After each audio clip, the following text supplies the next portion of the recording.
my name is Jennifer Claro, and I work as the director at the Cameron Senior Center, and I'm also privileged to have Alison Christopher, our town social worker, with us, and we're just thrilled to have Karen Frederick, the Chief Executive Officer of Community Teamwork.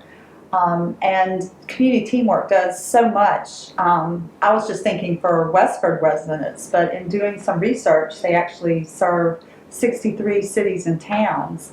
And so I was just wondering, Karen, if you could just tell us a little bit about your mission statement and your purpose. Sure, I'd be glad to, and thank you, Jennifer Sure. and Alison, for having me here today in Westford. It's nice to be in this beautiful center. It's just gorgeous here. We like it. So thank you.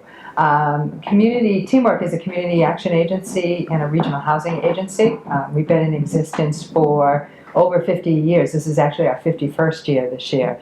And we were started with war on poverty legislation and the civil rights movement. So we have a long, rich history of being a catalyst for social change, and that we really take that seriously, looking at the work we do throughout the organization. And you're right, we serve 63 communities with a very simple vision is to create communities where there is less poverty and where people have opportunities. So at Community Teamwork, we provide housing, economic and education opportunities for people to move forward in their lives and to help them make a plan for where they want to go. So we're helping young children, seniors, families, individuals, and last year we served about 50,000 people with a variety of services. Right, and one of the things I noticed that you have a subsidiary by the name of Common Ground Corporation. That's right. I was just wondering if you could share a little bit about Common Ground and what that relationship is like and the opportunities that you provide for Westford as well as other communities. Sure. Well, we created a subsidiary corporation about 15 years ago, recognizing that there wasn't enough housing that people could afford to live in our communities and in our cities. So we have a wholly owned subsidiary of Community Teamwork called Common Ground. It's run by Steve Jonkus and Bill Lipschitz, two very talented folks who understand the world of housing and permitting and financing and all those things that you need to know to build housing. So we started, and actually one of our first projects, we did a few projects in the city of Lowell, but one of our first projects was a pilot here in Westford with Mass Housing Partnership. And we built 16 units of market-ready and affordable housing. So folks could afford to stay in town who wanted to stay in town, who were, just starting out in their careers or not making enough to really afford to buy, as is a problem in many of our communities. So we were asked to expand that, and in June we'll be cutting the ribbon on 36 more units of housing. It's right across from the Stony Brook School. We own housing in the city of Lowell. In Westford, we did a development of an old high school renovation in the town of Acton. That's just beautiful, and again, like this center, it restored an old building that was really in rough shape. Well, the housing that the new housing that you're looking at doing the ribbon cutting for soon, can you tell us if someone was interested in applying for this type of housing, kind of what that process would be? Typically when you're looking at affordable housing in any community, there's always a pretty substantial waiting list. There will be a wait list generated for the property. People can call us at Community Teamwork if they're interested in finding out about it, or they can call the Peabody Properties does our management for us, our property management, so they will be helping folks lease up for the facility. But it will be beautiful. It's built like a farmhouse, and it really fits the setting. And It's right across from a school, so it's really beautiful. It's a lot of open space and fields and all of that. Oh, that's great. And so is it typical? Is it like one to two to three to four bedrooms, or right? There's a variety. Spectrum? There's a variety of different configurations, but a lot of families, and that's what we think is really nice. That people can really take advantage of the wonderful school system here in Westford. And regarding the financial criteria, and I know, is it kind of going to be like a voucher type tenant assistance program, or is it going to be based on your income, or Well, in the whole, it is based on income in the whole complex. However, there are some vouchers and some that are not vouchers. Okay. So you can go up to a fairly high income and still be eligible to live there. And we think it's just a wonderful opportunity for folks. Right. Can you tell us, I think I read that you all have over 2,000 vouchers that you've made available for individuals, I guess, throughout many towns. That's right. And cities. We have, we administer the Section 8 program for the Commonwealth of Massachusetts, and that's a subsidy program to help people afford their housing. And we also administer many vouchers for the state of Massachusetts that are the Section 8 program are federal vouchers, and they're paid for by the federal government. There are mass rental vouchers, which are from the Commonwealth of Massachusetts. We administer veterans vouchers, vouchers for unification of families who may have been involved with the Department of Children and Families. We administer vouchers for a variety of specialty kind of programs like domestic violence and things like that. And those are scattered sites. They're scattered through all of our communities in the 63 cities and towns that we service. And with the voucher program, is it where typically you can kind of find your own housing? It's just You do. Okay. You find your own housing. The federal program has not been increased in years and years. So we are currently pulling from the year 2002 when people came on the wait list. So it's a very long wait list for federal subsidies. Most people will come on the wait list and never get one. And that really is an issue in this part of the country where housing costs are so very high.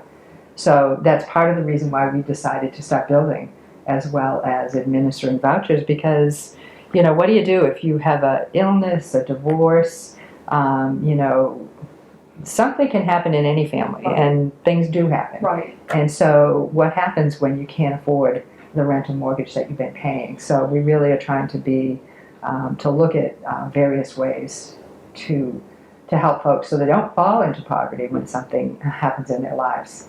And that really is part of our strategy overall in our organization, is to take a look at all the resources we have and work with a family to put them all together so they have a plan going forward. So they may come in for fuel assistance, and we have fuel assistance clients here in Westford. You can be a senior and need it, you can be a family and not be able to stretch, you know, the payments to cover everything. So then we say, well, what else can we help you with? And, you know, sometimes it's childcare, and our Head Start program covers all of our communities. And, you know, maybe it's something else that would really help you on a path forward.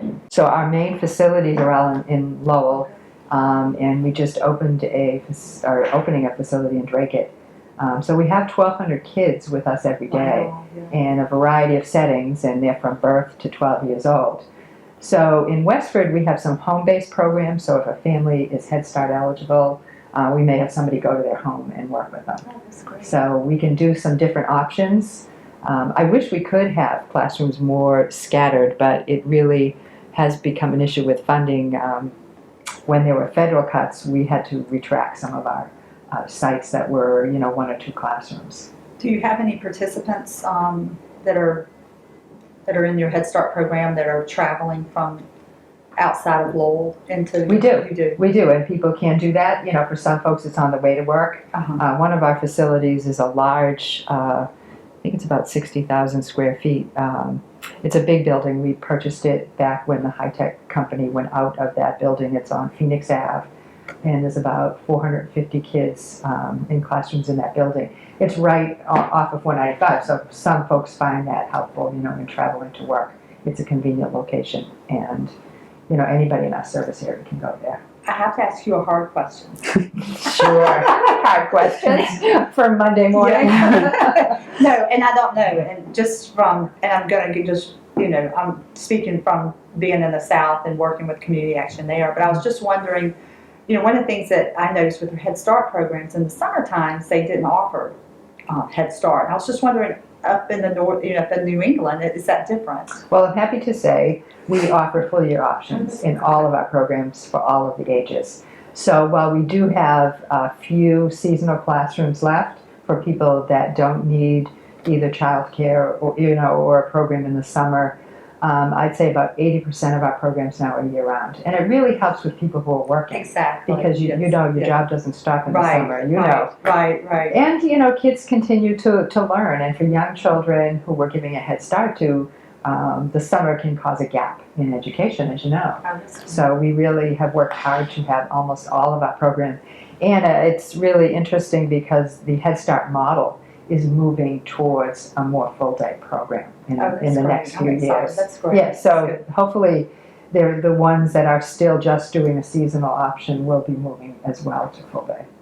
Kudos on that. Thank you. But one of the other things I know is the weatherization program that you all offer. I know that I've personally seen how that can just really help a family that's just living in deplorable conditions, as well as just help heat a home in the winter months. Could you speak a little bit about the weatherization and how you follow it? So we have it's a federal program funded through the Commonwealth of Massachusetts, the Low Income Heating and Energy Assistance Program.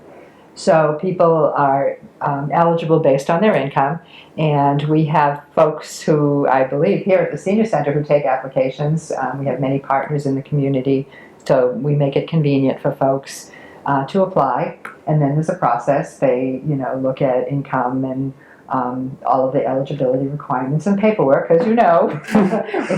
we do like our paperwork. We wish it was simpler, but many of our programs have requirements that we have to ask people to submit documentation, of course.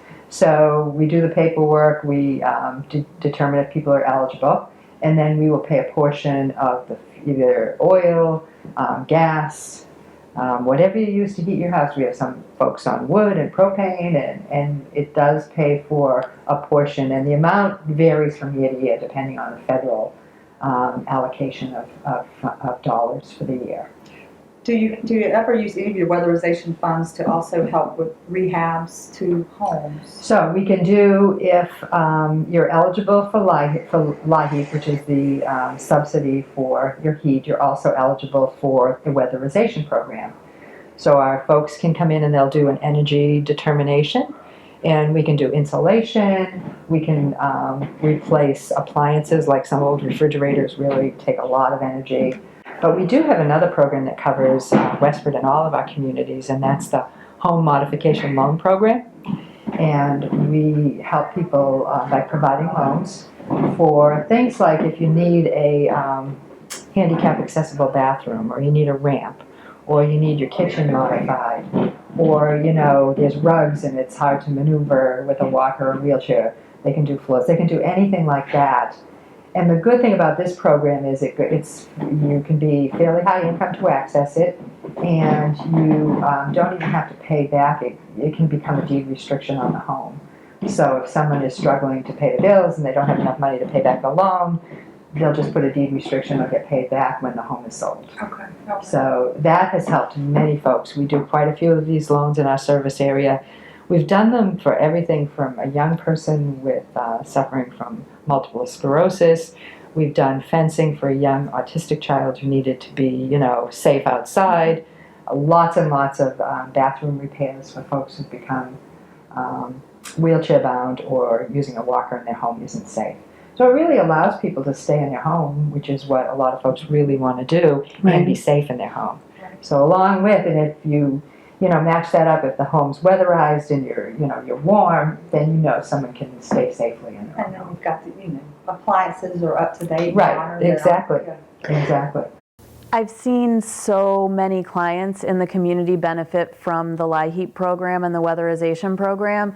So when we have helped people to file their applications, oftentimes we hear back from them that the weatherization has actually re-insulated a large portion of their house, replaced significant appliances, things that they're absolutely shocked by, and so happy to have these new things that are really making their costs go down. So that is an amazing program. And although the paperwork can be daunting, I think that when people are able to come to a place in town where they don't have to travel to Lowell, and they are able to meet with people that they already know who can help them to go through their files and get the correct pieces of paper and get it all sent in, I find that the program is extremely well organized on the CTI end of things, the community teamwork end of things, in terms of people getting responses, in terms of us being able to reach someone if we have a question about the application.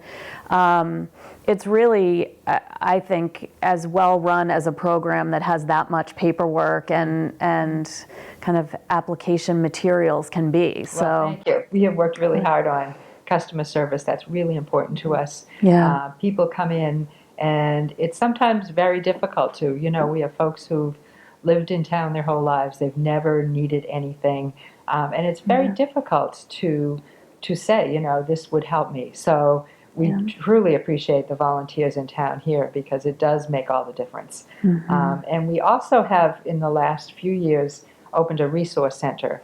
And that's where people can call who just may not even know what they need, but want to talk to somebody who can kind of walk them through different options. We've worked with folks on foreclosure prevention, housing issues, all kinds of things. Really, if it's something you think we can help with or we can connect you with the right place, we'll do that. We do a lot of financial education. Yeah. We find a lot of young folks, they don't teach you that in school. There's no, people don't even know what a checkbook is anymore, never mind how to balance it, but really to look at how to manage your money, how to get a good credit score, how to improve your credit score, all kinds of things, that you might not expect we would do. We do, because we think that's an important part of sustainability and really helping our communities get better. We do everything from, we operate a small business assistance center in Lowell that serves all of our communities, and it helps people start businesses. And we can do loans. We're an SBA intermediary, so we do microloans up to $50,000 to help people start a business. And we have many successful businesses around that have come through the center. So I think, when you think about it, it's so varied. Sometimes people don't know what we do, and it's hard to explain all we do. So I just tell people to call if you have any question. And if we don't do it, we will help you find out who does do it. Yeah. I think as a social worker, it's always so comforting to know that you guys are there, because sometimes it's a situation that's very familiar to me, and I feel like I do know all of the resources and I know where they need to go within community teamwork for which things there.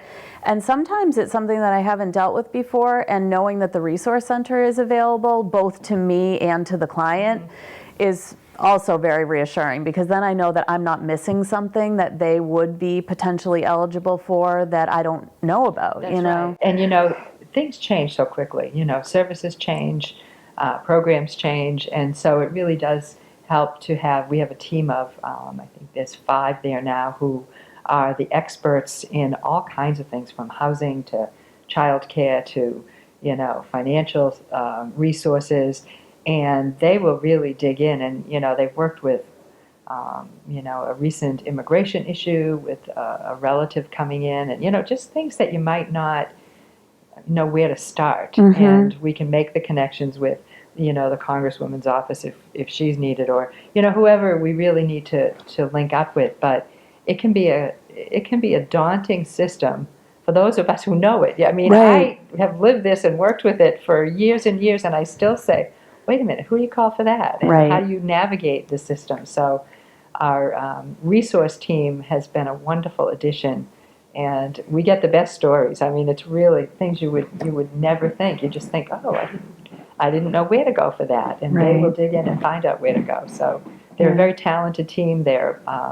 We have several languages represented, so we can really work with a very diverse, the communities from the whole area. We also do we raise private dollars, and that's to fill gaps. And that's why I really encourage people to call, because, sometimes we can fill a small gap with some private dollars.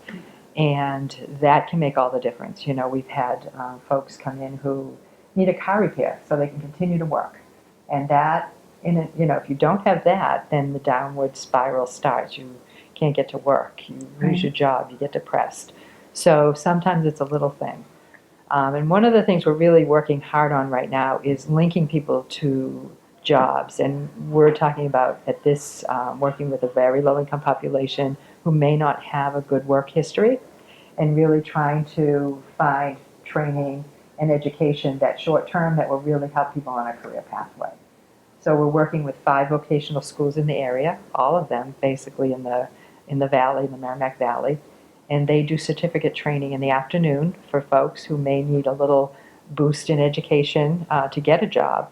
And they quickly, we find people so quickly move forward and kind of refined their motivation, and it's really wonderful to see. And sometimes, it can be circumstances like domestic violence that happen, or severe illness, or whatever it is that gets you out of the workforce for a while. Can you just start that program at any time, or do you have to wait till like maybe spring or fall or winter? They do have certain times that they start up, and the vocational schools have been really good about helping kind of tailor them. If we have folks who can do it, from like 4 to 7, they're not using the program, so they'll try to find a teacher to do it then, and that's really fabulous. And we're going to try to we've done some summer training as well when the kids are out of school. So it's a good use of public resources. The schools are already there, the instructors are already there. It's not recreating things, and we feel like that's kind of the best way to operate, is to partner. And it's why we partner with you folks here on the fuel assistance, and we find great partnerships in the communities for so much of our work. Well, I think, one of the things, you're just so open to recognizing the hardships that people have to go through, whether it's, looking for resources, but then on the other hand, your approach, your advocacy to just help connect the dots for people is great. And, and looking at your board structure, and I'm sure a lot has to do with your guidance, but you really look at, you have individuals that sit on your board that are low income. Mm-hmm. So you're actually listening to the people that use the services and know what the frustrations are. And I just commend you for that. Oh, thank you. Thank you. Our board is a wonderful board. Our president is Glenn Goldman from Lowell 5. And it is a tripartite board by regulation. So a third of our folks are public officials. A third of our folks are from the low-income community or agencies that represent them, and a third are private sector.